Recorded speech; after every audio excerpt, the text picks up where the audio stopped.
آقا مولا ملجا و مأوا سیدنا و مولانا محمد الرسول اللہ صلی اللہ علیہ وسلم کی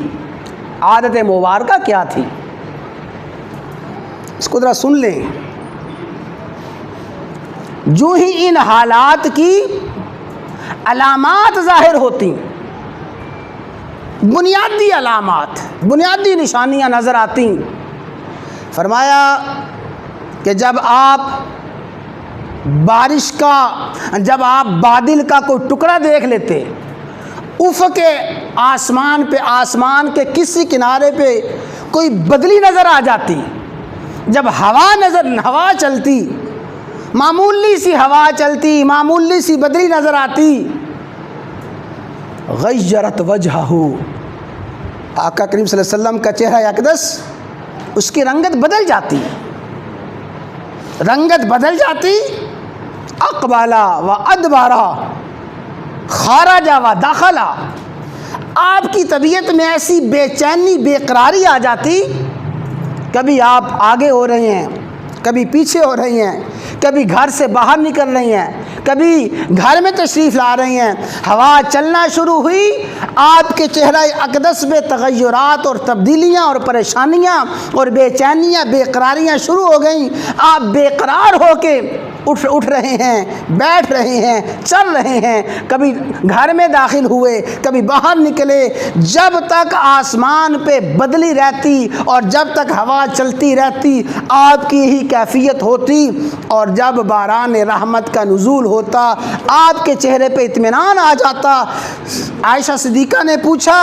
یا رسول اللہ صلی اللہ علیہ وسلم، آپ بارش کو دیکھ کے،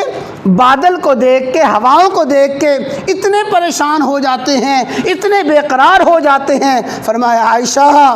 مجھے ڈر لگتا ہے کہ کہیں یہ ہوا اور یہ بارش اور یہ طوفان اللہ کا عذاب نہ ہو، کہیں یہ ہوائیں اور کہیں یہ طوفان وہ عذاب نہ ہوں جو عذاب پہلی قوموں پہ آئے تھے، اللہ اس طوفان کو، اس بارش کو میری قوم کے لیے عذاب نہ بنا دے، اس بات سے ڈرتا ہوں۔ اور فرمایا قوم عاد نے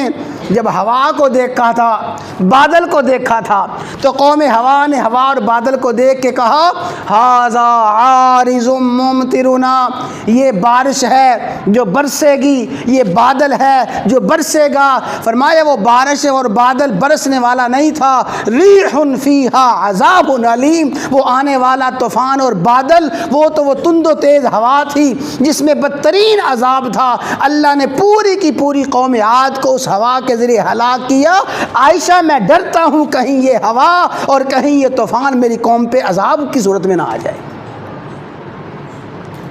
یہ آقا علیہ الصلوۃ والسلام کی کیفیت ہوتی تھی۔ ہم ذرا اپنا بھی جائزہ لیں نا، ہم تو معاذ اللہ انجوائے کرنے کے لیے مناسب جگہ کا انتخاب کرتے ہیں، کیا جہالت اور کیا ہماری نادانی عروج کو پہنچ گئی۔ سورج گرہن ہو، چاند گرہن ہو،